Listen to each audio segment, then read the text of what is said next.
Conferenza stampa stamani a Ribera tenuta dal senatore Giuseppe Ruvolo del gruppo GAL per le autonomie, svoltasi presso la sala convegni del Comune.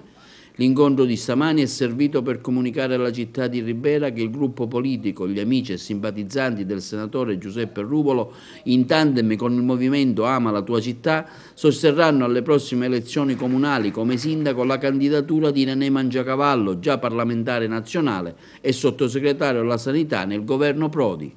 Io sosterrò convintamente un progetto di speranza per la città.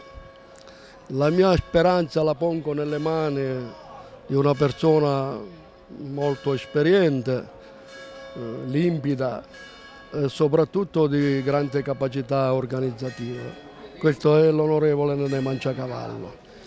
Sono qui per dire ancora una volta, potevo anche guardarmela da lontano, ho voluto spendermi per la città perché io sono molto in debito con la città e questo progetto di speranza mi dà la carica per occuparmi molto da vicino dei problemi della mia città, come ho sempre fatto, ma adesso sarà un impegno molto più massiccio. Si presenta oggi una candidatura al Comune di Ribera, lei si spenderà anche per la città. Oggi c'è la conferenza stampa del senatore Ruvolo che annuncia il sostegno alla mia candidatura.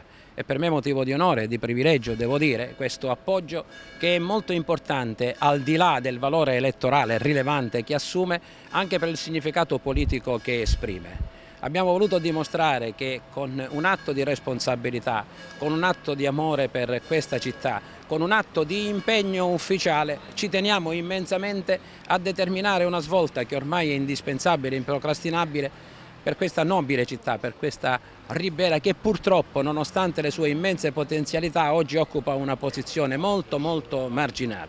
Certo, siamo convinti che nessuno ha la bacchetta magica, però con l'impegno, con la dedizione, con l'esperienza, con la competenza, con un patto di onestà con la città, potremo creare i presupposti e con la partecipazione dei cittadini per proiettare questa città in una dimensione non solo regionale ma se possibile anche nazionale, una dimensione che merita e che in passato ha avuto. Quindi ci sarà nello scacchiere che l'appoggeranno politico anche altri soggetti? Sì, notoriamente c'è l'appoggio del gruppo di Matteo Ruvolo, già consigliere provinciale, il gruppo del Megafono e molti altri amici e associazioni che vogliono condividere con noi un progetto politico che non cura interessi di carattere personale, ci tengo a precisarlo, ma che vuole fare solo ed esclusivamente gli interessi della città e dei cittadini.